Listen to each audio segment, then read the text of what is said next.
Si toi t'es en direct avec Meta et que tu lui confies ton argent pour refaire tes campagnes, est-ce que c'est pas lui qui va décider genre ah ok, donc toi en fait ton panier moyen sur ton site e-commerce c'est 120 francs, t'es à 40% de marge parce qu'en fait tu me l'as dit qu'on a échangé, donc moi je vais considérer que en fait chaque vente que je vais te générer elle va être juste à ton seuil de rentabilité et toi ton job après ça va être de refaire commander.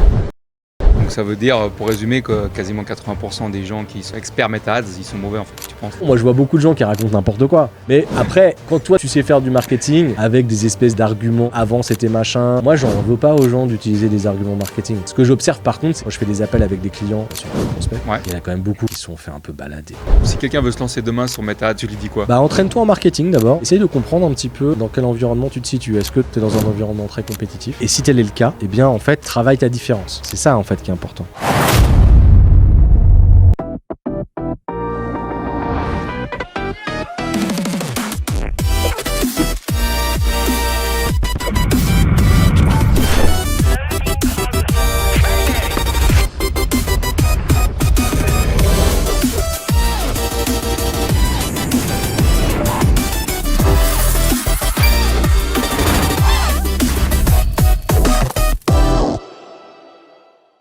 Hello à tous, bienvenue dans Focus Talks. Aujourd'hui, nous allons discuter et échanger sur le media buying, donc les campagnes de publicité numérique, principalement sur Meta.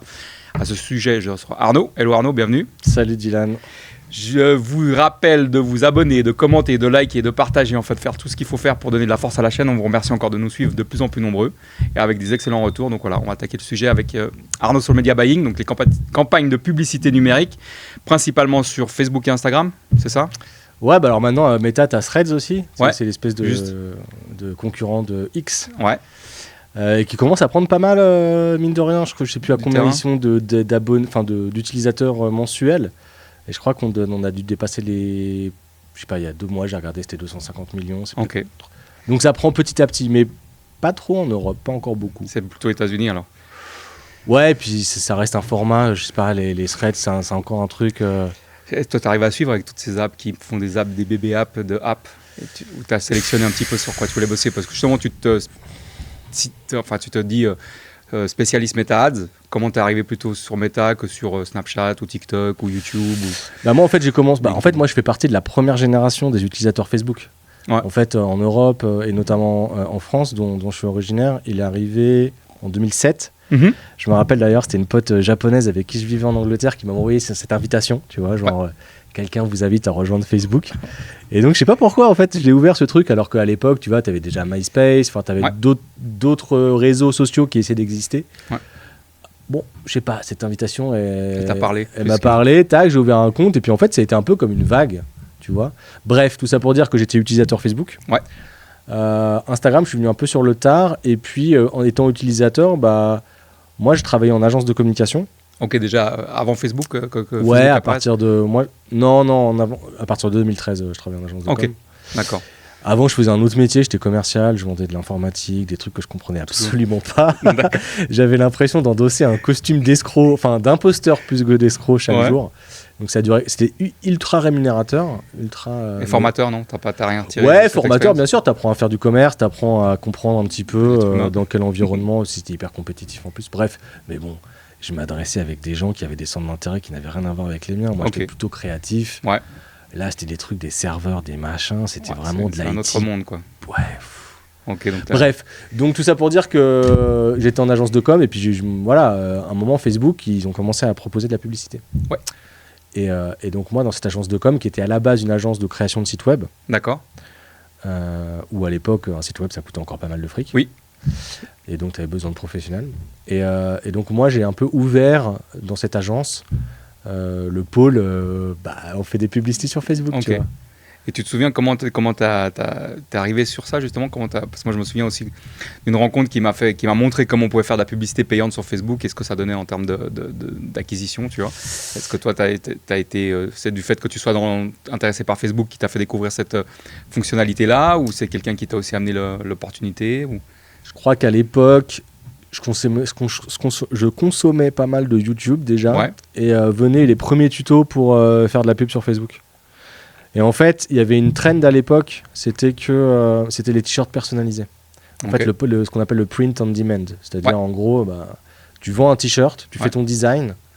Et en fait, ça n'existe pas physiquement, c'est ça? Disons à la commande qui est en fait, c'est comme du dropshipping. C'est-à-dire qu'en fait, la commande, elle passe par chez toi, mais en réalité, c'est le fabricant qui la reçoit, il fabrique, il te facture et il livre. Okay. Et donc, à l'époque, la trend, pour faire beaucoup d'argent, parce que c'est toujours un peu comme ça que t'as attrapé, tu vois. Genre, c'est les petites bulles qui apparaissent. En 3 clics, deviens millionnaire, des trucs absurdes. Quand t'es jeune, t'y crois un peu, tu vois. Et à l'époque, donc la trend, c'était de faire d'utiliser les communautés, parce qu'en fait, à l'époque, il y avait beaucoup de groupes, tu sais, c'était les groupes Facebook, oui, il y a beaucoup qui avaient énormément de portée. Et donc, à l'époque, le ciblage, le targeting méta, Facebook en l'occurrence, parce que je sais pas s'ils avaient encore acheté Instagram, c'était que tu pouvais dire, les fans de cette page, plus les fans de cette page, je les target. Et donc, tu avais des gens qui faisaient littéralement des fortunes sur des ventes de t-shirts, parce que genre, j'aime les Harley Davidson et le comté. Tu vois. Et donc les mecs, en fait, ils faisaient des espèces de t-shirts crossover sur des communautés qui étaient assez importantes, tu vois, genre actives et recevaient les notifs. Communauté Harley Davidson de France, à mon avis, tu vois. Il y a du monde. Il y a du monde. Et donc les mecs, en fait, vendaient du t-shirt ultra personnalisé. Et c'est un peu comme ça que je m'y suis mis. Alors moi, j'avais essayé d'en faire et puis ça avait évidemment pas marché, tu vois. Okay. Mais je me rappelle, en tout cas, les règles de ciblage étaient absolument... Tout était ouvert, c'était le Far West en fait. Aujourd'hui, on a des régulations et tout, mais c'était un autre monde. T'étais aussi early adopter. Moi, c'est en 2016 que j'ai justement rencontré la publicité sur Facebook via un mec qui était à l'université qui m'a montré pour des événements, tu sais, j'organisais des événements et qui m'a montré justement en disant voilà, regarde, si on met un peu d'argent là-dessus, on a une portée plus grande, on touche des gens directement qui sont intéressés par telle ou telle chose et tout. Puis je me suis dit c'est intéressant, tu vois. Et puis après, il y avait toujours, comme toi, pour faire les t-shirts en demande, les prints en demande, il y avait le côté, est-ce que les gens vont venir dans la réalité de la vraie vie, tu vois. Puis après, on a vu que ça commençait à acquérir des gens, que les gens suivaient. Donc on a aussi créé des ambiances avec ça sur les pages Facebook. Donc j'ai vu aussi l'évolution c'était comme tu disais le Far West, maintenant c'est moins le Far West, quoi. Je crois qu'à l'époque, tu pouvais même carrément recibler des gens via leur ID. En fait, ils avaient un ID personnel des utilisateurs. C'est un truc qui est complètement... Non, c'est fini. Tu vas vraiment faire des trucs de cochon, quoi. À l'époque, c'était abusé, quoi. Tu sais, l'affaire Cambridge Analytica, c'est 2016, hein. Ouais. Donc t'imagines, les mecs, ils avaient quand même des moyens bien plus importants. Et en fait, c'était au moins... C'était le Brexit en fait. Je crois que c'était un peu pour le premier test. Ça agit sur des campagnes électorales en Afrique. Je crois que ça avait poussé je sais plus quelle problématique aux États-Unis. Oui, alors ça probablement, mais il me semble, en tout cas dans les documentaires que j'ai pu voir, que en gros ça c'était le point de départ, si tu veux, de l'utilisation de Facebook, qui était à l'époque encore le réseau social. Au début, tu pouvait inviter au début, on additionnait, tu te rappelles, les amis, même si on les connaissait pas, pour les inviter à des événements, pour les inviter sur des groupes. C'était sans limite. Puis après, ils avaient commencé à mettre ça à 500 personnes. Puis, les réglementations ont suivi l'évolution de la plateforme, quoi. Mais c'est vrai qu'au début, tu mettais un budget quasi ridicule, puis t'atteignais toute la planète, quoi. Et puis maintenant, c'est un peu différent, quoi. Maintenant, c'est très différent. Donc Arnaud, on va rentrer dans le vif du sujet. T'es prêt ? Allez, vas-y, je t'attends. Donc, pour rappeler un petit peu, tu sais, le Focus Talks, en fait, c'est vraiment pour débunker les différents commentaires négatifs qu'on peut avoir, ou les préjugés qu'on peut avoir sur des activités, des professions. On a reçu la dernière fois un assureur, justement, courtier en assurance, tu vois, donc on a débunké là-dessus. Toi, ça concerne la publicité numérique, donc je vais te poser un petit peu les questions, je vais me mettre à la place je vais faire l'avocat du diable, comme on dit. Eh ben vas-y, avec plaisir. Et puis essayer de rentrer dans le là. T'es prêt pour ça ? Je vais te faire des petits revers dictés, tu vas voir. Alors justement, aujourd'hui, maintenant, il y a un peu tout le monde s'accapare le fait d'être spécialiste Meta Ads. Je veux dire, tout le monde se revendique. Moi, je suis média buyer, donc média buyer, c'est le terme anglais comment on peut traduire ça en français c'est acheteur d'espace, en fait. D'espace publicitaire. C'est ça. Donc numérique principalement.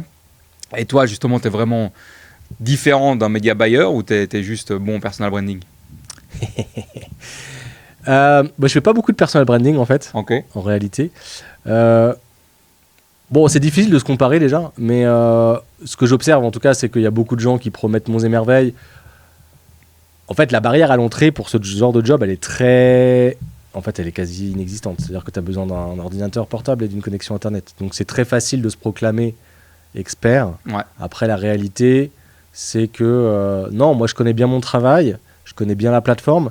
Et puis, en fait, ça a évolué, Meta. Aujourd'hui, tu n'as plus besoin d'être un bon technicien. Alors, tu as quand même des basiques. Hein. Ouais. Tu as les fondations du tracking. Enfin, tu as quand même 2-3 trucs à respecter, mais qui ne sont pas non plus... c'est à la portée de tout le monde, en fait. si tu te donnes la peine. Un petit peu, ouais. Et après, maintenant, en fait, le vrai game changer, les gens qui se disent experts Meta Ads comme moi, c'est qu'en fait, ils ont une bonne couche de marketing. C'est-à-dire, en fait, ils sont bons en marketing. Ils comprennent comment marketer un produit ou un service. Ils comprennent l'environnement dans lequel ils évoluent. Ils s'adaptent. Ils trouvent un peu un élément différenciant. En tout cas, moi, c'est un peu ce que j'essaye de faire avec mes clients. Et de plus en plus également d'essayer de trouver des infos sur... Regarde, par exemple, là, j'ai quelqu'un qui me demande de faire sa publicité pour... lui, il est courtier en assurance, tu vois. Ouais. Et donc, il y en a plein des courtiers en assurance. Oui. Et sur Meta, il y a beaucoup de gens qui font de la publicité sur les courtiers pour avoir un troisième pilier. Moi, du coup, j'ai une approche qui est à la fois data, où je vais aller vraiment rechercher de l'information en ligne. Ouais. Sur Reddit, beaucoup. Mais pas que, sur YouTube. Et en fait, je vais prendre tous les commentaires, questions-réponses, sur des articles sur YouTube notamment, et sur Reddit pas mal.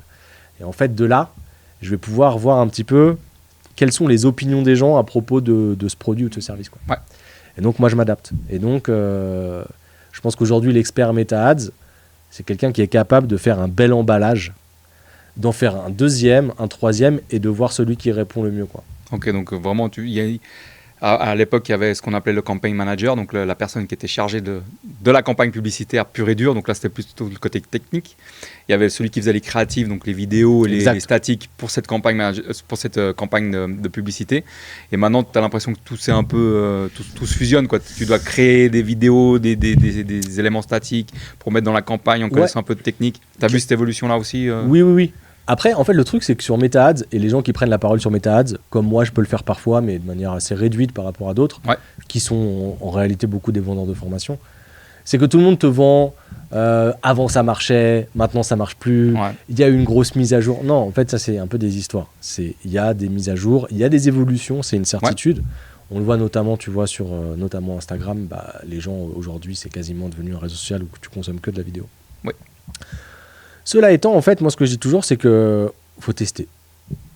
Je suis comme ça, je suis d'avis aussi. Tu vois, en fait, et ce que je dis à mes clients, enfin les gens avec qui je travaille, qui sont mes clients, on peut le dire, c'est que quand je leur envoie, parce que moi aussi je produis des vidéos. Pour tester aussi de ton côté. Je produis des photos et tout. Et quand je leur envoie, alors au début je le faisais pas, mais maintenant c'est un peu ce que je fais, je dis, mais regarde ce que je t'envoie, ça va être les publicités.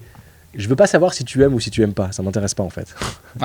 Ce que je veux savoir, c'est est-ce qu'il y a un red flag, est-ce qu'il y a un mot qu'on doit surtout pas utiliser, est-ce qu'il y a une tournure de phrase qui te dérange, est-ce que la photo te pose un problème d'une manière ou d'une autre, est-ce que la vidéo, je sais pas, est-ce qu'il y a un truc où vraiment faut pas qu'on diffuse.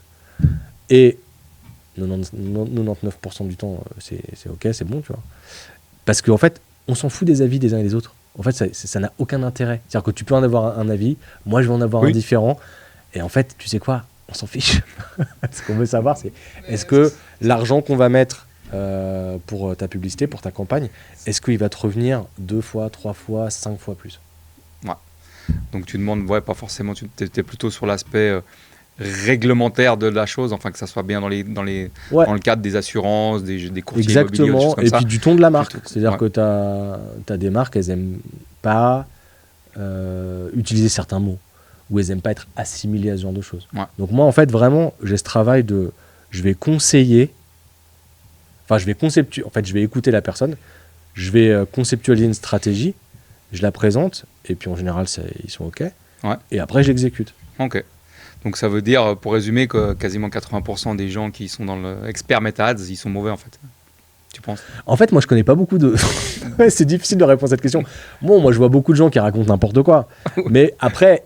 Quand toi, tu sais faire du marketing avec des espèces d'arguments, avant c'était machin, ou alors aujourd'hui c'est différent. Ok, une fois que tu arrives à percevoir que c'est des arguments marketing, moi, j'en veux pas aux gens d'utiliser des arguments marketing. Mais c'est juste que... Ce que j'observe par contre, c'est qu'il y a, quand je fais des appels avec des clients ou des prospects, surtout des prospects, il y en a quand même beaucoup qui sont fait un peu balader, quoi. C'est le problème des bulles en général, que ce soit la bulle immobilière, la bulle, tu vois, je veux dire, financière, ou la bulle justement de l'IA ou des choses comme ça. C'est justement, si on fait un petit aparté, tu vois, je discutais parce que maintenant tu as Claude Cowork, tu as Claude Code, tu as Claude Machin, tu as Claude Si. C'est exceptionnel, c'est révolutionnaire. Le problème, c'est que ça va nous amener plein de gens qui vont faire des sites internet pour 100 balles, 200 balles, 300 balles, qui vont être obsolètes dans 6 mois. Et nous, ça fait quelques années qu'on est dedans, alors sans revendiquer rien du tout, tu vois, mais on va récupérer ces sites qui ne sont pas du tout opérationnels en SEO, en quoi que ce soit, et puis on va passer derrière de nouveau des gens qui ont pris X francs pour faire un truc qui ne vont pas délivrer ou qui vont mal délivrer, tu vois. Et nous, on aura de la peine à faire valoriser notre savoir-faire en disant non, mais en fait, c'est plutôt proche de ça que de ce prix-là. Ouais.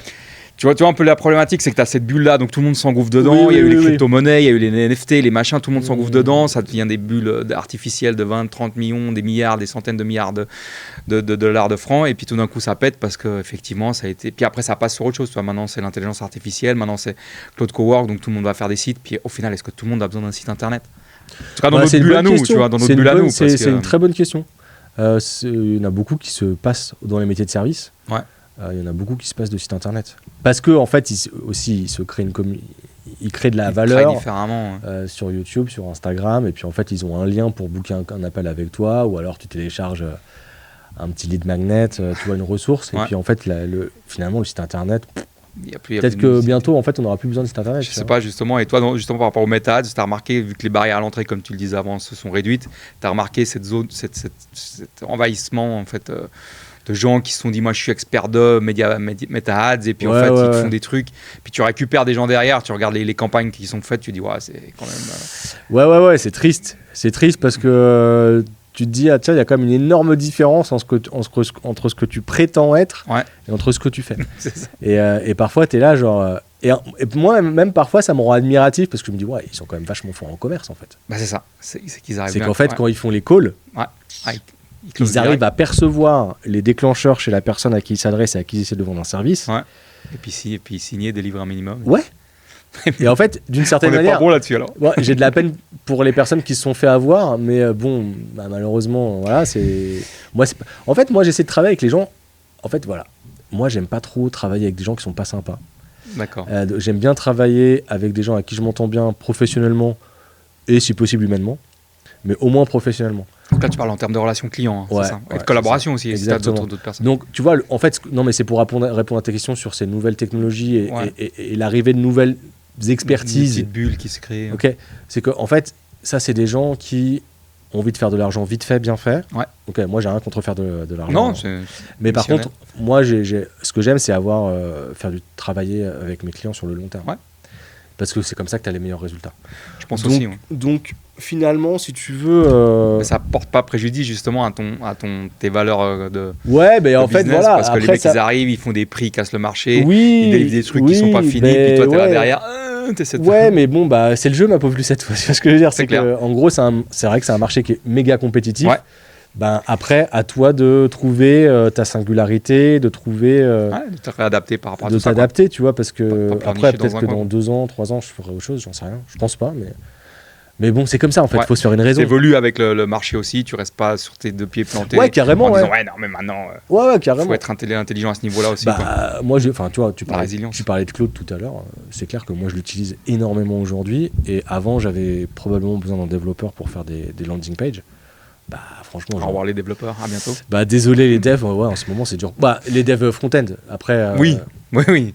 Justement, ils disent que Claude Works, Claude Code par exemple avec un développeur senior, ça te prend le travail de 3 développeurs juniors, tu vois. Donc c'est plutôt les juniors. Il y a tellement de choses qui circulent sur les marchés, quoi. Chacun doit se faire son opinion, quoi. Mais de toute façon, ce qui est sûr, c'est que en fait, les technologies, c'est en constante évolution. Donc c'est toujours la même histoire, tu vois. C'est est-ce que tu t'adaptes. Tu vois, moi, je connaissais un gars, quand j'ai commencé en agence, il était développeur Flash. Tu vois, c'est une technologie à l'ancienne. Ouais. Je pense que personne qui nous écoutera et nous regardera sait vraiment ce que c'est Flash. Mais le gars, en 2010, faisait du 15 000 € par mois. Ouais. Ce qui était, tu vois, c'était considérable. Ouais. Et donc, Adobe a cessé de supporter Flash, la technologie Flash. Et en fait, 2 ans après, le mec était un quasi-clochard. Il s'est même pas reconverti. Non, il s'est pas reconverti. Donc c'est vraiment une question de personnalité, de caractère. Donc c'est ça, c'est que on en est tous. Mais là, c'est vrai qu'on est dans une époque où ça va vite. Et je trouve aussi il y a une abondance telle de nouvelles technologies, de nouvelles possibilités. Je pense que le nouvel élément sur lequel il faut qu'on se protège, c'est ok, il y a plein de trucs possibles, mais en fait, il faut rester focus. Ouais, voilà. Et ça, c'est de plus en plus difficile, je trouve. Ouais, c'est vrai qu'en tout cas, pour être dedans, parce que la même chose, j'ai fait un pas de recul l'autre jour en échangeant avec un ami qui, lui, justement, propose des formations IA, tu vois. Okay. Et pour des jeunes, et il m'a dit sur les 100% des jeunes, sur les 100% des gens qui suivent ma formation, 80% n'utilisent pas du tout l'IA. Okay. Donc que ce soit ChatGPT ou pour faire des sites ou pour faire des automatisations ou autre. Enfin, il y a IA et automatisation, ce sont deux choses différentes, même si les deux peuvent collaborer. Mais voilà, il me disait, en plus, c'est des nouvelles générations, donc les mecs, ils n'utilisent pas l'IA. Puis sur ces 20% qui restaient, donc ces 100% des 20%, il m'a dit, la même chose, c'est plus de la moitié des gens utilisent juste pour avoir des recommandations, tu vois, sur un LLM en disant est-ce que le vert est mieux que le rouge, bon, voilà, donc l'utilisation est plus ou moins succincte. Et puis après, il y avait vraiment 0,0001% qui l'implémentaient dans le quotidien. Donc, nous, on est dedans, des fois, on a une vision un peu biaisée de tout ça, mais c'est vrai que si tu sors un petit peu dans la rue, ben, les mecs, il y en a encore qui ne savent pas envoyer, comme je disais l'autre fois, des emails, il y en a encore qui ne savent pas utiliser ChatGPT, quoi. Mais c'est vrai que quand tu es dedans, c'est affolant. Moi, j'étais super étonné parce que je donne des cours à l'école Créa Genève, une fois par an, depuis 2 ans, je crois. Et l'année dernière, j'ai eu une classe, ils étaient 30, et c'est des bachelors. Ouais. Et ils avaient entre 20 et 22 ans. Tu vois. Ouais. Et je me dis, les gars, ils vont être chauds, tu vois. Ouais. Sur, ça met la pression. Un peu. Tu vois, j'étais là. En plus, c'était ma première expérience en tant que, je sais pas, prof ou je sais pas. Enseignant. Ouais. Pour moi, c'était absurde parce que j'étais plutôt un élève enfin, tu vois, genre, je suis pas du tout scolaire, ni discipliné, machin. Bon, aujourd'hui, je suis assez rigoureux, discipliné, mais bon, quand même. Ouais. J'ai un background qui fait que c'était pas évident pour moi d'arriver en tant qu'enseignant, tu vois, c'était un peu absurde. Mais bref, tout ça pour dire que j'avais des préjugés, plutôt positifs, à l'égard des élèves qui avaient, je te dis, 20, 22, 23, sur l'utilisation des technologies. Et en fait, je me suis aperçu qu'ils étaient complètement... 90% d'entre eux, ils étaient à la ramasse. Ouais, c'est pour ça, quoi. Et en fait, je me suis aperçu qu'ils étaient... Je me suis dit, tiens, réseaux sociaux, ils doivent consommer. Donc oui, en fait, ils consomment. Mais ils sont pas acteurs, quoi. Mais ils sont pas acteurs. C'est ça, comme je te disais, nous, on est dedans, on fait des choses, on crée des podcasts, on a un aussi. Enfin, on est vraiment dedans, donc on est un peu biaisé au niveau de la vision. Puis quand tu ressors un peu de cette bulle-là aussi, on est dans les 0,1%, tu vois ce que je veux dire. On est les early adopteurs. Ouais, mais tu vois, je me dis, en fait, ils sont nés avec un iPhone dans les mains. Tu vois, c'est vraiment la génération... qui sont nés avec, quoi. Qui sont nés avec. Donc je me dis, en fait, ils doivent avoir une facilité. Je me disais, limite, ils ont développé des SaaS. Tu fantasmes des trucs. Alors pour autant, je suis un peu dur, sur les 30 élèves, il y en avait 5-6 qui, pour le coup, ils n'étaient pas là par hasard, ils étaient déterminés, ils avaient déjà monté une agence. Des vraies questions et tout. Ils étaient forts. Ouais. Mais ils étaient 6. C'était pas la majorité de nous, quoi.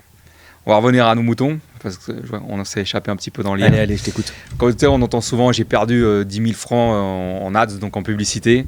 C'est la faute de Meta ou c'est de la faute des gens comme toi? C'est toujours la faute de Meta. D'accord. Non, alors moi, ce que j'aime dire, c'est que je suis pas un magicien. Donc en fait, Meta, c'est un révélateur ou un accélérateur. C'est-à-dire que si ton offre, elle est bonne, ou ton produit, ou tes produits, en fait, Meta, ça va accélérer ton développement. C'est pas une bouée de sauvetage et c'est pas une baguette magique. Donc moi, ce que je conseille et ce que j'essaye d'évaluer quand je prends des gens au téléphone qui sont intéressés par travailler avec moi, c'est est-ce que, en gros, tu as déjà... c'est les basiques, en fait. Est-ce que tu as validé ton product market fit? C'est-à-dire, est-ce que tu as validé l'adéquation entre ton offre et le marché et le marché que tu cibles? Tu peux me donner la réponse sur 99% des débutants? Il dit, ça veut dire quoi, product market fit? Bon, mais après, je leur en veux pas, tu vois. C'est des termes de marketeux. Donc, tu chacun vois, on est truc, tous à faire les malins avec nos anglicismes, tu vois. Mais en tout cas, ce que je veux dire par là, c'est que Meta, ça vient à une étape précise. L'étape, c'est, OK, j'ai dépassé mon cercle d'amis et de connaissances, j'ai vendu un produit ou un service à des gens dont j'ai jamais entendu parler, qui n'avaient jamais entendu parler de moi, donc il n'y a pas de tiers de confiance. Oui. Tu vois, c'est pas mon cercle agrandi, tu vois, ou même proche. Ou l'ami d'un ami. Et donc, ça veut dire que ton offre, elle est assez solide. Donc à ce moment-là, oui, c'est le bon moment pour lancer les ads, Meta. Après, il a pu m'arriver de cramer du budget méta, mais c'était demandé par des clients. Ah ok, ils sont arrivés en disant j'ai X milliers de francs. Mais ça, c'est les marques qui ont en fait... Qui doivent dépenser. Bah... Pas payer d'impôts. Les mecs, ils ont... non, mais... Moins d'impôts. Quand tu travailles dans des grandes boîtes, moi, j'en rappelle pas, c'était une marque de cosmétiques. Ils étaient là genre, il faut absolument qu'on dépense 30 000 ce mois-ci. Donc évidemment, déjà le compte, tu peux pas le monter. Tu peux le faire, tu vois. Ouais. Si, tu peux le faire. Bon, ça va. Faut le faire un peu progressivement. Mais ce que je veux dire par là, c'est que certains, ils te demandent... Il n'y avait pas de but non, le seul but, c'était de cramer le budget. Mais pour de la notoriété, pour de l'acquisition, non, pire que ça. C'est parce que s'ils cramaient pas le budget, ils en auraient moins l'année prochaine. C'est ce que... Mais ça, c'est un classique dans les grosses boîtes. Oui, c'est clair. En fait, tu as des gens, ils en ont rien à faire. En fait, c'est pas leur argent. Ouais. Et moi, je pense que je suis... quand tu disais, est-ce que par rapport aux autres experts, t'es meilleur, moi, je pense qu'un de mes avantages, c'est que mes clients et les gens avec qui je travaille, où j'ai travaillé, c'était leur argent. Donc, je peux dire que tu as intérêt à être bien crédible, et être bien sûr de toi, et être rassurant quand les gens te filent leur argent. Ouais. Parce qu'en plus, moi, je suis plutôt un mec sympa, enfin... c'est un vrai connard. En off, il m'a insulté. Ouais, c'est vrai, je suis un vrai. Non, mais disons que. Ouais, t'étais en fait, transparent, quoi. Tu t'es pas là. Ouais, et puis j'ai envie que les gens réussissent quand même, tu vois. Non, mais je te comprends. Tu vois, si j'ai le choix entre tu vas foirer et tu vas réussir, franchement, je préfère que tu réussisses. C'est ça. Parce que déjà, c'est plus sympa de parler de réussite que de parler d'échec. Et en plus, si tu réussis, probablement tu vas plus parler de moi. Donc c'est aussi intéressé. Ouais. Mais de manière générale, c'est un tout, je préfère que les gens réussissent. Donc. C'est clair. Donc voilà. Du coup, c'est une fois où tu as eu un client qui t'a dit voilà, faut cramer ça. Et puis, voilà, mais c'est même pas drôle, quoi. Ouais, il n'y a même pas d'enjeu, tu vois. C'est genre, faut cramer, quoi. Vas-y, je te fais une pub avec un rond carré. Et puis, et puis ils sont contents en plus. Tu vois, mais en fait, c'est pas très intéressant de bosser avec des gens comme ça. C'est clair, mais je comprends le fait que quand c'est quelqu'un qui te donne son propre argent, effectivement, tu dois avoir un peu plus de résultats, plus de conscience professionnelle que quand au moins, ils ont été clairs avec toi. Mais moi, l'avantage, c'est que, tu vois, maintenant, j'ai pris un peu de recul, ça fait des années que je fais ce boulot. Et l'avantage, c'est que quand c'est ton argent et que tu lances tes propres campagnes, limite toutes les heures, tu vas checker ce qui se passe, tu vois. Ouais. Tandis que moi, en réalité, moi, je fais le truc carré et tout. Mais une fois que je lance, j'attends 3, 4, 5, 6 jours et je touche pas. J'oublie même, tu vois. Ouais. Et en fait, ça, c'est un avantage d'avoir quelqu'un comme moi parce que quand c'est ton argent et que tu es pilote de tes campagnes, en fait, tu peux te faire avoir par le côté émotionnel. Parce que tu es en stress, parce que tu veux que ça marche. Et en fait, juste, faut laisser aller, en fait. Ouais. Donc clairement, faut un peu tu l'as dit, c'est pas une baguette magique, c'est pas une recette miracle, c'est un accompagnateur ou un accélérateur à un certain moment dans ton évolution de ton business, etc. Quoi. Et il y a pas mal d'agences, tu sais, qui facturent des frais mensuels en fait. Ouais. Donc peu importe les résultats. Moi, c'est ce que je fais. Hein. C'est pas un peu confortable ça, justement, comme modèle? C'est pas un peu facile de dire je m'engage pas sur l'acquisition. Je sais pas, ça dépend. En fait, la question c'est est-ce que.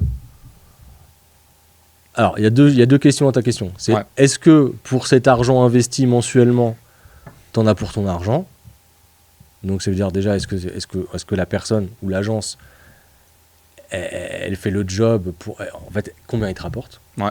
Bon, qui est déjà une question biaisée parce qu'en fait, elle peut ne rien faire et capitaliser sur le fait que toi, tu as tellement bien fait ton travail de product market fit avant que, en gros, elle récolte les bénéfices et puis elle fait pas grand-chose. Bon, ok. Et la deuxième chose, c'est... en fait, si ça se passe pas trop bien, si les résultats sont pas dingues, la question c'est qu'est-ce qu'elle fait. C'est-à-dire que moi, il y a des clients, parfois, comme j'ai bien travaillé en amont, j'y passe une journée par mois. Ouais. Je le dis, tu vois, c'est pas un secret. Mais parce qu'on a bien travaillé en amont. Donc là, on a passé des phases. Il y a des clients, moi, que je prends en général les 6 premiers mois, je vais plutôt bosser et je vais pas changer mon tarif mensuel. Je vais bosser 3-4 jours. Ouais. Donc, oui, ça peut être confortable, clairement. Maintenant...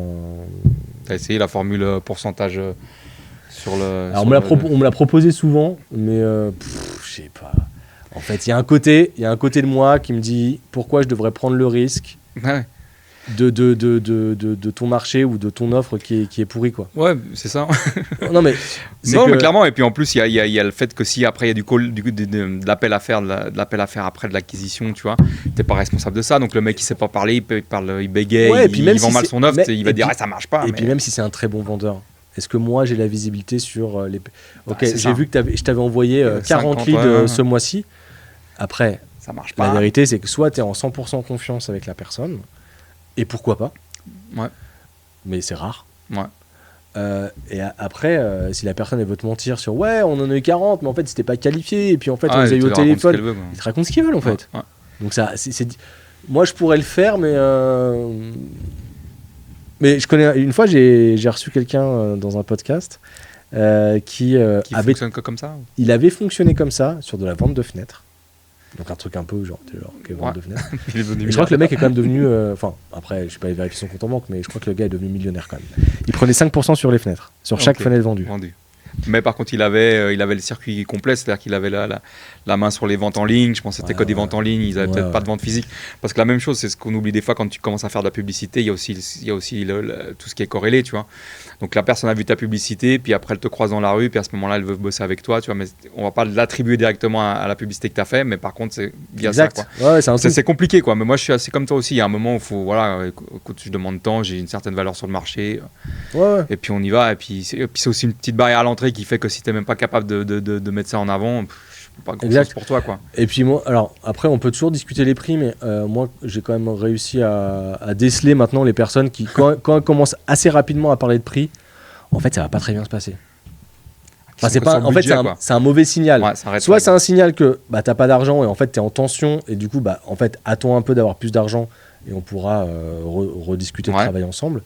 Soit en fait t'es un espèce d'une personne qui négocie tout le temps. Et pour moi, c'est pas un bon fit. C'est-à-dire que moi, j'estime que j'ai de la valeur. Ouais. Tu peux considérer qu'elle est trop ou pas assez. Après, c'est ton jugement. Ouais, mais en tout cas, on va commencer à pinailler en fait. Ouais. Et sur donc, tu es assez transparent, quoi. Je veux dire, tu t'affiches ton tarif mensuel ou sur carrément l'expérience. Et puis, ouais, moi, j'ai plusieurs offres en fait. Mais j'en ai 3, grosso modo. Ok. Et je ne sais pas si c'est ton cas, mais j'ai eu vent qu'il y a des agences justement de marketing, tu sais, qu'encaissaient les frais méta. C'est-à-dire qu'ils faisaient une facture des frais méta. Donc c'était leur... Ah, mais ça s'appelle de l'escroquerie par contre. Merci. Donc voilà, ils encaissaient, ils disaient voilà, tu as 5 000 francs de budget par mois, donc ils te facturaient le 5 000 francs de budget, mais peut-être qu'ils dépensaient 2 000, 3 000, ou peut-être qu'avec 500, c'était... Ah ouais, non, faut pas penser à ça. Mais quand j'ai eu vent de ça, j'ai dit ouais, c'est chaud, quoi. Mais tu sais que c'est intéressant ce que tu dis, parce que j'ai oublié le nom de la boîte, mais il y avait une boîte en Suisse, dans le canton de Vaud, où en gros, c'était assez malin. Je sais pas si elle existe encore cette boîte. Mais en gros, c'était assez malin, c'est qu'en fait, faire une publicité sur Meta, tu as 2 solutions. Soit tu appuies sur le bouton boost dès que tu fais une publication, et puis il dit ah tiens, vas-y, essaye de toucher plus de gens et des clients potentiels. Donc t'inquiète. Et ça, c'est une vache à lait pour Meta. Hein. C'est incroyable. Mais en fait, c'est comme si tu prenais un avion avec 5000 flyers et que tu les balançais au-dessus de ta ville. Ça n'a aucun intérêt. Enfin, c'est-à-dire que la chance, peut-être, te permettra de... Mais du coup, tu as cette option-là, donc le bouton boost, ou alors, de manière plus sérieuse, c'est le business manager. Et donc, c'est un truc hyper... ça, c'est casse-tête. T'as déjà une migraine parce qu'en fait, c'est compliqué. C'est pas du tout intuitif, c'est pas du tout pensé pour être intuitif. Donc, il y avait une agence qui avait vachement simplifié son tableau. Et en gros, toi, t'allais sur le site de l'agence et t'uploadais ton image ou ta vidéo, tu faisais directement ton paiement et en gros, il te faisait la pub. Donc, en fait, ça me fait penser à ça parce que peut-être tu mettais 100 balles et puis eux, ils prenaient 80. Tu vois ? T'avais pas de... c'est chaud. Mais puis, justement, c'était malin. On se rejoint un peu les deux sur les valeurs de collaboration, les valeurs humaines. Donc, du coup, nous, on récupère tous ces gens-là. Donc, Meta, qui a avec ton bouton boost ta publication qui sert à rien, on récupère des gens après qui vont dire ouais, mais j'ai mis 100 balles, ça ne servait à rien, qu'est-ce que tu vas faire de plus ? Puis après, les gens qui encaissent les frais Meta sans forcément les dépenser. Et nous, on se les chope en deuxième rideau, tout ça. Parce que mais ça, c'est carrément c'est la vraie escroquerie pour le coup. Hein. Je pense, sincèrement. Parce que je pense que toi, tu mets en place le business manager, mais tu mets la carte de crédit du client, tu mets pas. Toujours, ouais. Voilà, j'ai eu vent de ça, j'étais là, j'ai dit, c'est chaud. Oui, non, mais après, c'est comme tout. Ça m'étonne pas. Si tu as des résultats, personne te dira rien, mais si tu n'as pas de résultats, ça va être bon, compliqué. Mais en fait, dans les métiers du digital, donc nous, on parle de meta-ads, mais tu vois, ça pourrait être le SEO, ça pourrait être le développement. Ouais. En fait, il y a quand même une bonne partie de cette industrie qui fonctionne sur l'ignorance des gens à qui ils vendent. Ouais. Non, mais c'est une réalité en fait. Ouais, c'est comme. Mais après, moi, je peux typiquement, si tu me vends une prestation en GEO pour mon agence, si t'es bon vendeur et que tu racontes des bullshit, peut-être je vais te croire. Y aller, quoi. Ouais. Non, mais c'est-à-dire que même moi, je m'inclus là-dedans. Ouais, bien sûr, oui. On n'est pas hors donc voilà, l'ignorance des gens, c'est toujours. C'est ça. C'est pour ça qu'on conseille quand même de se former un minimum, de s'informer un minimum, de savoir de quoi on parle. Tu vois, pour pas rentrer. Parce que le problème, c'est que j'ai remarqué que dans une évolution business, t'as toujours ce que j'appelle les sensus qui arrivent en premier. Tu sais ça. Donc les sensus, c'est des gens un peu mal intentionnés qui vont prendre ton énergie, ton pognon, te vider à sec. Et puis après, tu as les mecs comme nous, je pense, sans vouloir se lancer des fleurs ou se positionner, mais c'est ce que j'ai remarqué, c'est on arrive derrière, mais ils ont déjà été nos futurs collaborateurs désabusés par ces gens-là, donc on est trop cher, mais pourquoi on n'est pas des voleurs, pourquoi ci, pourquoi ça. Et c'est vrai que c'est compliqué de ramer après avoir passé après ça, quoi, en fait. Ouais. Je sais pas si tu remarques la même chose, mais moi, c'est constamment ça. Tous les calls que j'ai, c'est des gens qui ont été désabusés parce qu'ils se sont fait avoir par tu vois, leur site internet éclaté au sol. Enfin bref, je pense qu'on a les mêmes problématiques. Donc c'est vrai. Mais c'est comme après une déception amoureuse. Ouais. Tu te méfies toujours de l'autre. Ouais, ça peut être ça. Mais tu retournes quand même au final, quoi. Ouais, voilà. Non, mais c'est vrai que mais après tu soulèves un vrai truc. C'est une question d'éducation. C'est-à-dire qu'en fait, tout le monde comprend le fait que la publicité, ça rapporte des sous. Ouais. Ça peut rapporter des sous. En fait, depuis qu'on est enfant, on voit des pubs à la télé, tu vois. Ouais. Donc ça, c'est pas un problème. Maintenant, c'est le moyen pour y parvenir. Et donc c'est vrai que des gens qui ont des discours ultra simplistes, mais là on parle des méthodes, mais tu parles en politique, en histoire, en économie, tout est pareil en fait. Ouais. Si tu simplifies le discours et qu'en plus tu promets aux gens un outcome, c'est-à-dire un résultat qui les satisfait ou qui les fait rêver, en fait c'est difficile d'y résister, tu vois. Ouais. C'est qu'en fait tu te dis mais pourquoi pas après tout, viens on essaye. Ouais. Et bon, voilà, ça c'est. C'est clair, c'est humain. C'est humain, voilà, c'est un peu. Ouais, c'est ça. C'est comme les gens qui te vendent un programme de 30 jours pour avoir ton summer body, tu vois. C'est ça. On est le 25 juin, les mecs. Et ça marche en plus. Ouais, regardez, ça marche. C'est avant, incroyable. Après. Donc, après, je pense qu'il faut aussi accompagner les gens. Moi, j'essaie toujours d'être un peu nuancé. Alors, c'est pas très à la mode, mais en tout cas. Je pense que c'est ça aussi qui me crédibilise. Ouais. C'est-à-dire qu'en fait, ils ressortent du truc, ils sont pas en train de sauter au plafond en disant waouh, ce mec est génial et tout. Vie, hein. Voilà. Mais ils disent ok, c'était intéressant, ça a fait du sens. Après, ils y réfléchissent peut-être un peu de leur côté et voilà, tu vois. Ouais. Et justement, dans ce cas de figure, est-ce que toi, tu promets du retour sur investissement à tes clients ? Jamais. Jamais parce que en fait, c'est pas. En fait, moi, je suis comment dire, je suis un accélérateur. Ouais. Certes, mais je peux jamais présupposer du résultat. Donc moi j'ai un engagement de moyens. Ouais. Ok, donc ça c'est sûr. Je fais tous mes devoirs bien comme il faut. Je travaille. Bon élève. Très bon élève. Et aussi c'est par intérêt, c'est-à-dire que les gens me font confiance. Moi j'ai envie d'être digne de leur confiance. Mais aussi, en fait, quand tu fais ce job-là, les quelques premiers mois pour toi ils sont pas tant rentables que ça. Ouais. Parce qu'en fait, il faut que tu emmagasines un maximum d'informations, il faut que tu comprennes le produit, il faut que tu comprennes ton client, où est-ce qu'il veut aller exactement, quel chemin on va prendre. Donc, c'est beaucoup d'énergie, c'est beaucoup de temps passé. Donc, non, je ne promets jamais de retour sur investissement précis. Après, je peux avoir des indicateurs. Ouais. Tu vois. Par exemple, sur du e-commerce, ce que j'essaye d'atteindre, bon, c'est des taux de clic qui sont au-delà des 1%, évidemment. Ouais. Mais ça va être aussi, ça va être... un ajout au panier, je vais essayer de l'avoir entre 3 et 5 francs, tu vois. Ça, pour moi, c'est un indicateur qui est intéressant. D'accord. Je le promets pas, mais en tout cas, moi, toute ma lecture, elle me permet de savoir si je suis dans le vrai ou pas. Ouais. En fait, moi, je suis assez fort pour capter les signaux faibles. Ok.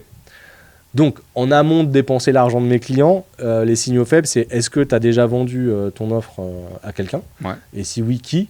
Et est-ce que tu en as fait plutôt 10 ou plutôt 200 ? Ouais. Ce qui est comme une différence. Et donc, voilà, j'élimine comme ça. Mais non, je promets jamais de retour sur investissement. Ok. Par contre, je promets toujours de faire de mon mieux. Et ça, pour le coup, Ouais, tu es transparent sur les... Je tiens ma promesse, quoi. Donc là, on débunk pas mal. Hein. Donc tous ceux qui vous promettent justement un retour sur investissement avec des pourcentages. Il y a des statistiques moyennes en e-commerce, comme tu disais. Si tu es dans 3 et 5%, je crois, de vente, c'est que c'est pas mal. Si tu es en dessous, c'est... Ouais, sur le taux de conversion, 3-5%. C'est ça. Mais après, ceux qui vous expliquent que vous mettez 100 et vous allez faire un levier de 10, faut pas y aller, quoi. Ça, pour moi, c'est vraiment si les gens nous écoutent et qu'un jour, ils montent quelque chose, ou ils ont déjà quelque chose et ils veulent faire des ads, et qu'on leur dit ça, red flag, les gars. Attention. Ouais. Appelez Arnaud. Appelez Arnaud ou appelez n'importe qui, mais pas quelqu'un qui vous promet directement. En fait, c'est absurde. Mais oui, mais on est au courant d'eux, mais comme tu dis, on part dans l'émotionnel, donc la psychologie humaine fait que tu veux y croire, quoi. Non, mais c'est comme si quelqu'un vient te voir et il te dit: ah tiens, regarde, j'ai acheté des nouvelles baskets, j'ai un short et je veux faire le marathon dans 1 mois. Tu penses que je peux faire le marathon en moins de 3 heures? Oui. Pas de problème. Avec ces baskets-là. Ouais, voilà. Ouais, t'as des super baskets, des baskets qui courent vite.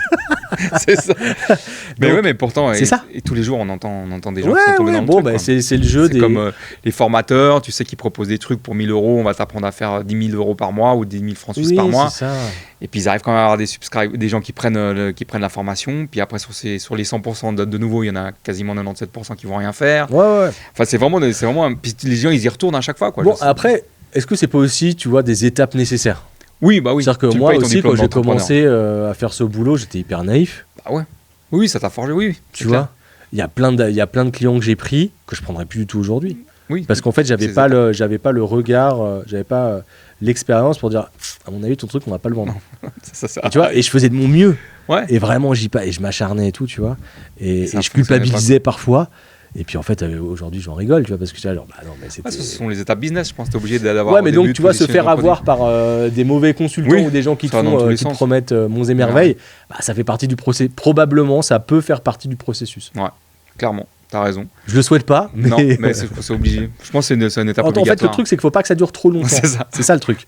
Si ça dure 2 mois, bon, ok. Et si ça dure 2 ans, 3 ans, moi, ça me fait de la peine. Parfois, j'ai des gens comme ça en ligne. Qui s'obstinent.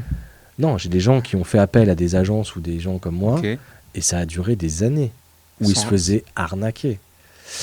Et ils s'en rendaient pas compte, en fait. Tu vois. Okay. Donc ça fait de la peine. Un peu, tu vois. C'est chaud, quoi.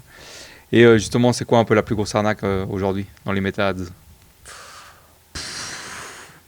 Claude. Hein. Là, en ce moment, on est beaucoup sur Claude. Ouais. Là, le délire, c'est en fait, confie tes méta-ads à Claude. Ok. Ça, c'est une arnaque.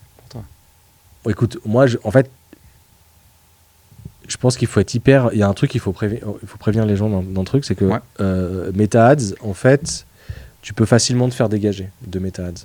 C'est-à-dire que tu as un compte publicitaire qui te sert à faire des publicités. Oui. Donc, on parlait de Business Manager tout à l'heure. Donc, c'est une architecture technique qui sont liées à tes comptes Facebook, à ton compte Gmail, par exemple, ou à ta carte bancaire, machin. Tout ça, c'est ton architecture pour faire des publicités. Et en fait, si tu ne respectes pas les règles, tu peux te faire bannir ton compte. Et ça veut dire qu'en fait, tout d'un coup, tu peux plus faire de publicité et probablement tu pourras plus en faire. Ouais. Donc ça, c'est pour des sites e-commerce avec qui j'ai eu l'occasion de travailler, c'est un vrai danger en fait. Donc le fait d'utiliser Claude, tu dis parce qu'il Claude, moi, personnellement, je l'ai encore pas testé pour. Moi, en fait, j'essaie vraiment d'être un peu artisanal, on va dire, dans mon approche. Mais donc tu dis qu'en déléguant le côté des campagnes publicitaires méta à Claude, ça peut te faire sauter ton compte parce que... J'ai vu passer sur LinkedIn en tout cas des screens de gens qui avaient automatisé le truc et puis et qui se sont fait bloquer leur compte. Je sais, écoute, en fait le truc c'est que tu vois beaucoup de choses.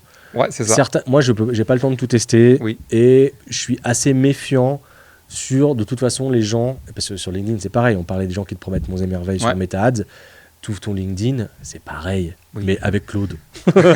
Tu vois, il y a une espèce de raz-de-marée Claude. Moi, j'en peux plus de Claude. Enfin, je l'utilise et tout, et je trouve ça super. Il change de prénom. Mais en fait, les mecs, arrêtez de nous promettre monts et merveilles, d'être millionnaire en 4 clics avec Claude. Je suis comme toi, je commence aussi à avoir la vomitose. Donc, c'est un super outil, je suis pas du tout. Mais en fait, voilà, c'est comme tu disais tout à l'heure, il y a une espèce de bulle. Tout le monde essaye de. Voilà, exactement. Pense qu'ils vont être milliardaires. Et voilà. Donc, est-ce que. C'était quoi ta question ? C'était de savoir justement quelle est l'arnaque actuelle dans les méta. Moi, je vois pas mal de ça. Après, il y a aussi l'IA en termes de créa, donc c'est-à-dire fabriquer des publicités par l'IA. Alors, je suis plutôt favorable. Ok. Par contre, les limites que ça a, c'est en fait, est-ce que ça respecte ton image de marque ? Moi, j'ai des clients qui sont assez touchy sur l'image de marque. Et je pense que c'est ce qui a fait leur succès par ailleurs. D'accord. C'est qu'ils ont vraiment réussi à travailler un ton, vraiment un ressenti. Enfin, c'est vraiment un truc un peu impalpable en fait. Et donc l'IA, en fait, je trouve que sur la création de publicité ou la création de contenu visuel, vidéo, on est bien à 90%, mais je trouve que les 10% restants, qui sont souvent cette petite différence où tu vas avoir une singularité, où tu vas ressembler à personne, je trouve que l'humain amène justement. Que l'humain amène. Je trouve qu'on a encore du mal à y être. Okay. Donc, suivant les types de marques, ça peut marcher. Mais donc ouais, je trouve qu'il y a beaucoup. En fait, voilà, en ce moment, les gens testent quoi. C'est pas mal aussi. Ça fait des crash tests pour nous et voilà. Et actuellement, comme on en parlait maintenant, c'est les créas qui sont le plus importants ou le ciblage au niveau des campagnes publicitaires. Ouais, c'est hyper intéressant. En fait, on a changé de paradigme. Avant, je vais pas refaire tout l'historique des types de ciblage, mais en tout cas, jusqu'à il y a quelques années encore, tu pouvais cibler par intérêt ou par activité des gens. Est-ce qu'ils vont sur tel site, est-ce qu'ils achètent en ligne et tout. Bon, tout ça fait quand même quelques années que c'est terminé. Parce qu'en fait, il y a des réglementations qui ont été tellement fortes auprès de Meta que finalement, aujourd'hui, ce qu'on fait, c'est qu'on laisse le champ libre à l'algorithme. Par exemple, là, j'ai un client en ce moment, il vend des motos électriques.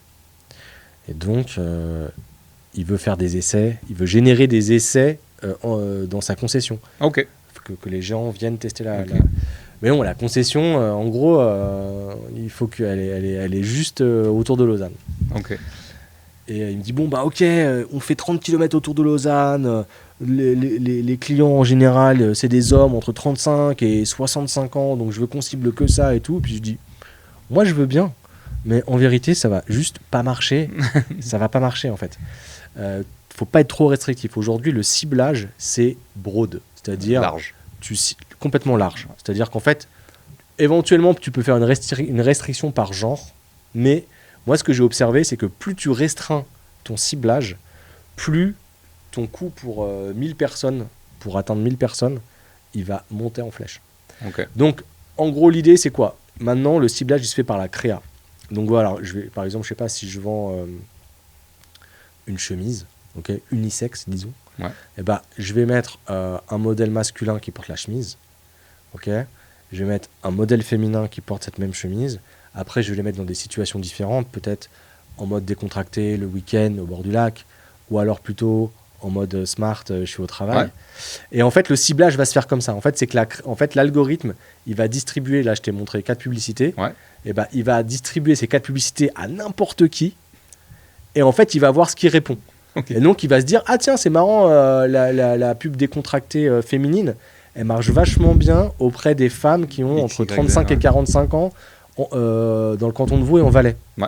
Okay, et donc, tac, ta publicité elle va tourner comme ça.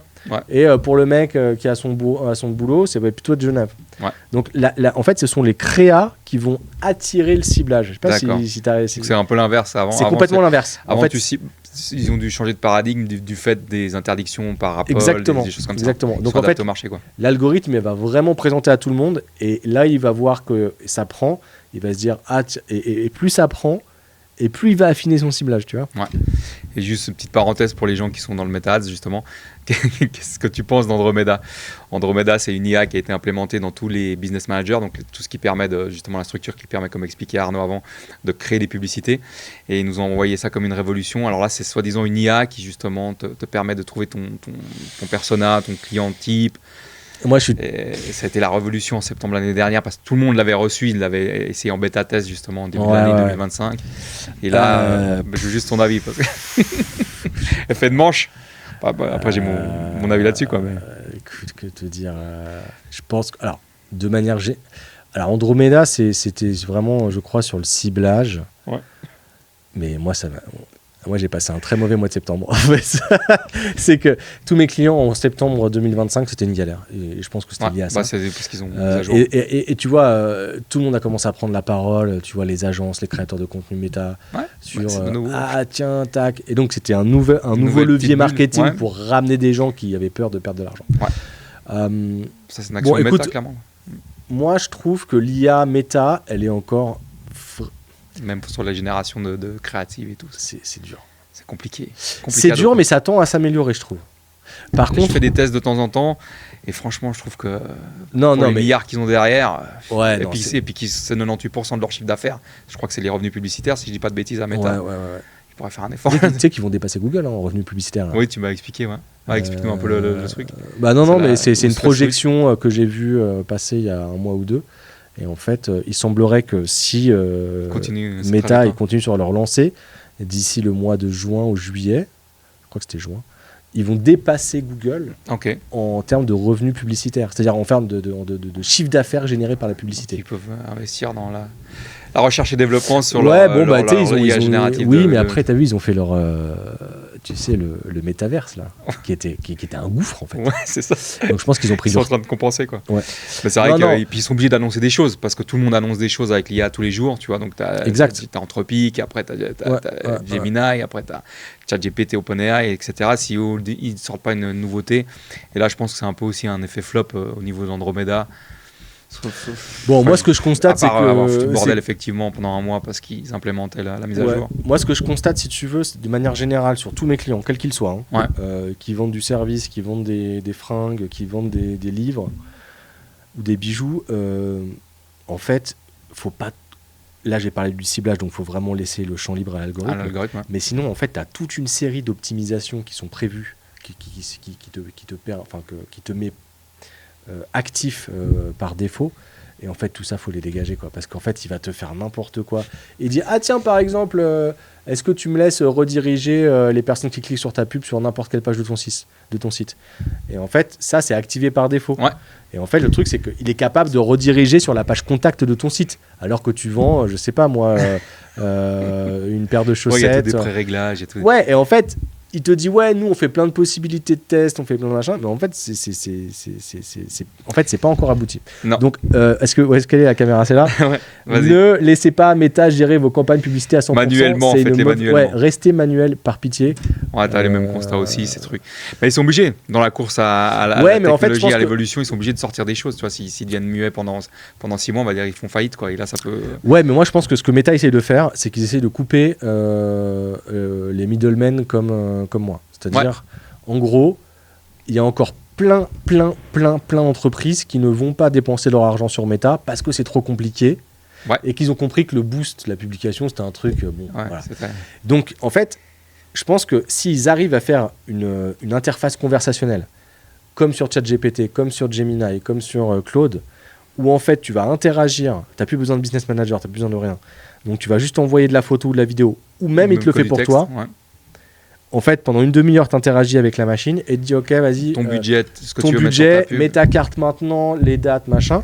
Et en fait, si jamais ils arrivent à mettre ça en place, mais c'est cash machine. C'est-à-dire qu'en fait, le boulanger peut-être pas le boulanger, mais n'importe qui, en fait. Ça, parce que, n'importe qui. C'est-à-dire qu'en fait, la barrière technique de... la barrière d'entrée tombe encore un peu plus, Et donc là, il n'y aura plus de... Ouais, je sais pas. C'est possible. J'ai envie de trancher, mais oui, c'est technologiquement et techniquement parlant, on peut le faire. Il pourrait le faire, quoi. Après, c'est une question de moyens. Et est-ce que les gens vont l'adopter? Est-ce que ça va réellement changer le visage du business? Parce que si aujourd'hui, quelqu'un passe par toi, c'est bien parce que justement, il n'a pas le temps de le faire et puis que tu as acquis aussi cette certaine expérience du fait des 10 ans de publicité sur Meta, tu vois. Puis voilà, les mecs, ils n'ont pas le temps de faire des publicités, d'aller sur Claude Coworld pour faire du code de leur tout ce qu'ils vont pas mettre là-dedans, ils le mettront ailleurs. Donc c'est ce qu'on dit aussi comme discours, c'est reconnaissez des gens, enfin chaque chose est son métier et sa spécificité. Il faut savoir de quoi on parle effectivement par rapport à chaque chose pour pas se faire avoir. Mais il y a un moment, tu peux pas. Je veux dire, oui, techniquement, tu peux faire ton site toi-même, tu peux créer tes agents IA, tu peux gérer tes newsletters, tu peux tout faire toi-même. Mais au final, est-ce que c'est ton domaine de je suis d'accord avec toi. Et puis il y a aussi un autre truc qui est un peu plus philosophique, c'est en fait, moi je vais être capable aussi de dire, bon là c'est pas une bonne idée, stop, on arrête, ça peut m'arriver. Ouais. Et aussi, si toi tu es en direct avec Meta et que tu lui confies ton argent pour faire tes campagnes, est-ce qu'à la fin c'est pas lui qui va décider du coup par clic?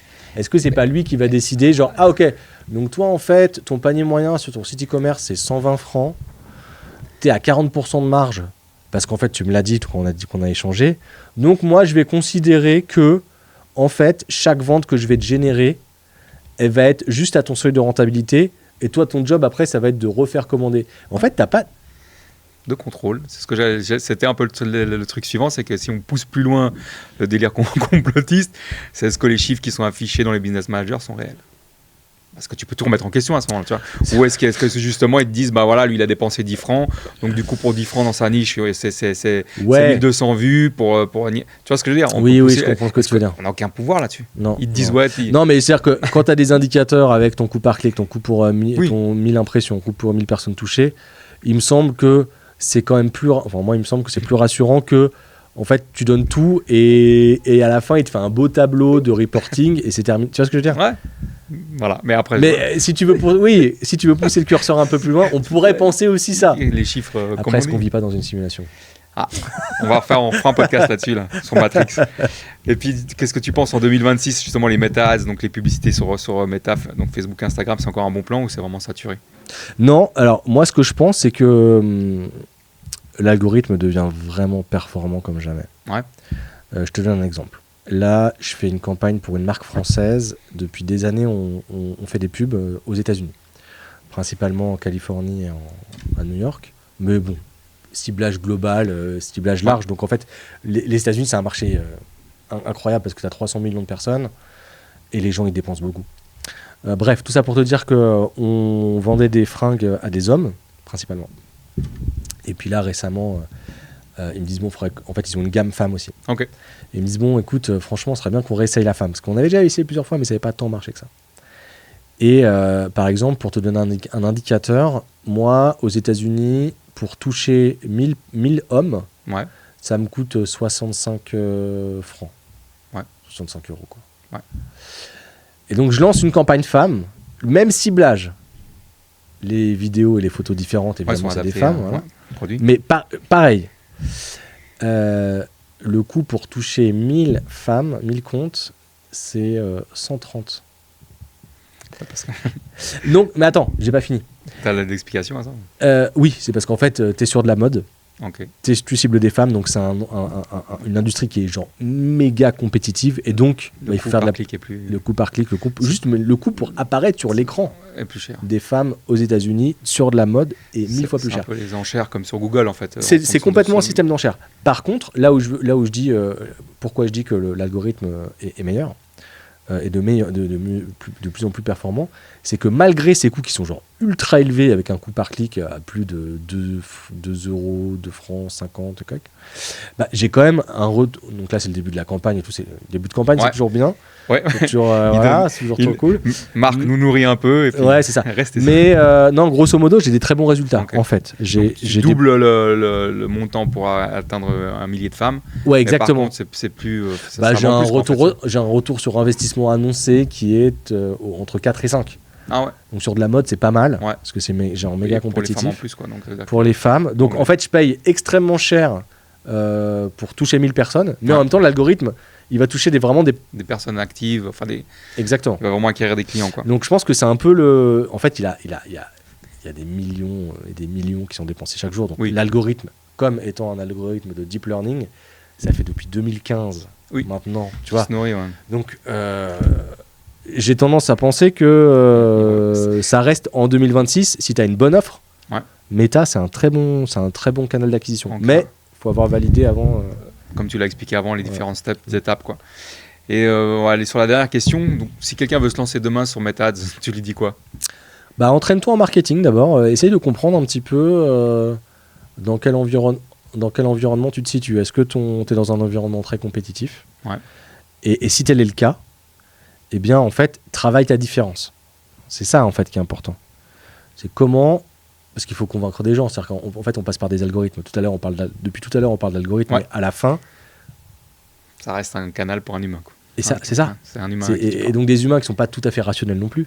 Hein, donc, tu vois, les achats.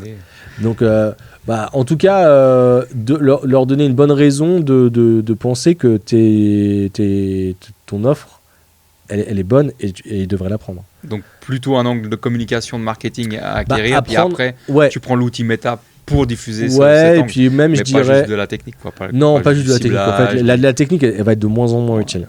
Mais par contre, vraiment, le vrai conseil que je donnerais, c'est apprends à bien marketer ton offre. Parle-en à des gens. Et en fait, quand tu verras que les gens ont une petite étoile dans les yeux, ou en tout cas, à minima, qui comprennent très clairement de quoi il est question, bah là, franchement, tu as gagné. Et après, tu vas tester des angles. C'est pour ça, tout à l'heure, je parlais de packaging. Tu as plusieurs moyens de présenter une offre. Donc, identifie ces quelques moyens-là et teste-les. Mais avant ça, entraîne-toi à être clair. En fait, pour finir, c'est que les gens qui vont cliquer sur tes ads, ils sont en train de scroller. En fait, ils t'attendent pas. Non. Okay, donc, c'est ce qu'on appelle un canal d'interruption. C'est-à-dire, c'est pas comme sur Google où tu as tapé des mots-clés et tu apparais. Donc là, t'interromps les gens dans leur scroll. Ils vont kiffer ton image ou ta vidéo. Ils vont cliquer dessus. Et en fait, il faut que pour que tu génères une vente, si c'est un site e-commerce, en fait, il faut que tu aies le moins de friction possible. Donc, il faut vraiment être ultra cohérent. Et moi, c'est ce que j'essaie de faire. Je m'efforce de faire ça avec mes clients. C'est en fait vraiment à partir du moment où la personne clique sur la pub jusqu'au moment où elle passe commande, c'est avoir le moins de friction possible et le plus de cohérence. Si tu commences à parler d'un angle, tu fais angle 1, et puis tu arrives sur la page, en fait, c'est angle 2, puis c'est pas la même image. En fait, déjà, tu as perdu. C'est de la friction, voilà. À l'achat. Et donc, soyez meilleur en marketing et créez des tunnels de vente qui sont ultra cohérents et le moins de friction possible. Ok.